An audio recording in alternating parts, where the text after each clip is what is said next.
Kembali di Kompas Siang, Saudara, kasus penganiayaan David oleh anak ex pejabat pajak Mario Dandi terus bergulir. Terbaru, kekasih Mario, AG, diduga terlibat penganiayaan dan ditetapkan menjadi pelaku. Sementara itu, polisi mengubah konstruksi pasal untuk menjerat dua tersangka lain.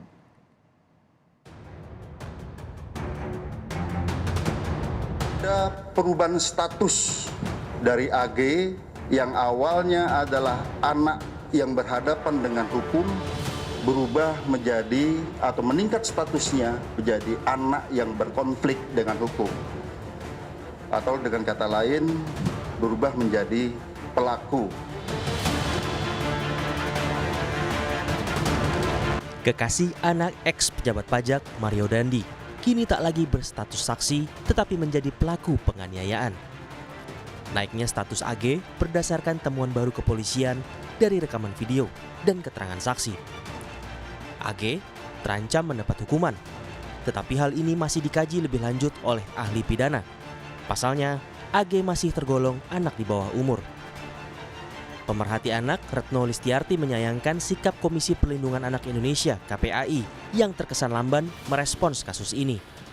Padahal ada dua anak yang terlibat di dalamnya. Ketua Dewan Pakar Federasi Serikat Guru Indonesia ini menyoroti hak pendidikan AG yang kini berkonflik dengan hukum.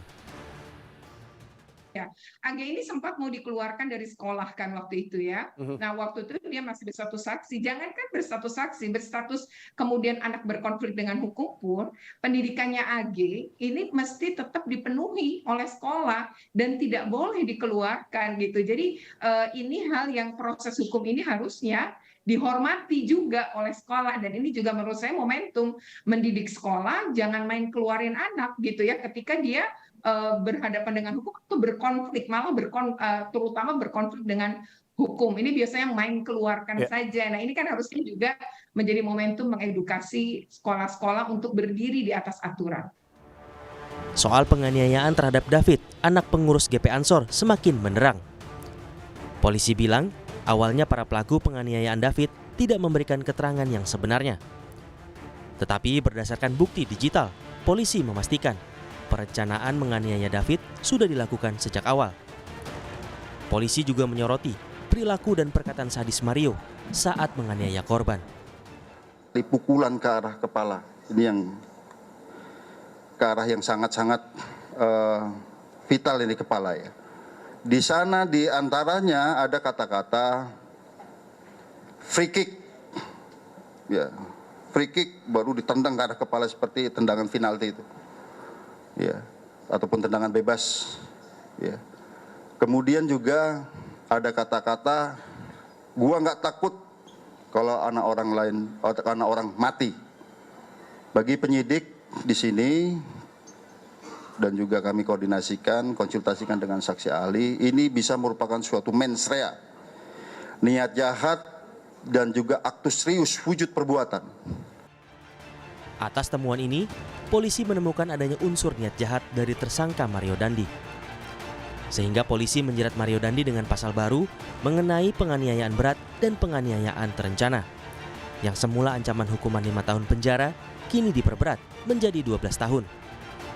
Perubahan penerapan pasal juga menjerat tersangka lain, Shane, yang merupakan teman Dandi. Di tengah penantian keluarga atas keadilan, kondisi David Ozora dikabarkan sudah semakin baik. Hal ini diungkap Menteri Agama yang juga Ketua Umum GP Ansor, Yakut Kholil Qomas. Ya alhamdulillah sudah membaik kondisinya. Ya, kita mohon doa aja teman-teman wartawan ini, media semua, doakan David biar cepat membaik. Gitu aja. Apa? Enggak, kita pasti akan terus memantau kasus ini, memastikan bahwa ini ditangani dengan proses seadil-adilnya. Dan ini urusannya adalah urusan kriminal, ya, tidak ada urusan lain di luar itu. Berarti ya. mengupayakan proses hukum berjalan dengan ya, ya, Pak? kita akan pastikan proses hukum akan berjalan sebaik-baiknya, seadil-adilnya. Ya, keluarga juga menyatakan tidak ada lagi damai, semua akan diserahkan ke pengadilan meskipun perilakunya dimaafkan. Keluarga korban kini menanti keadilan atas penganiayaan keji yang membuat David terbaring di rumah sakit hingga kini.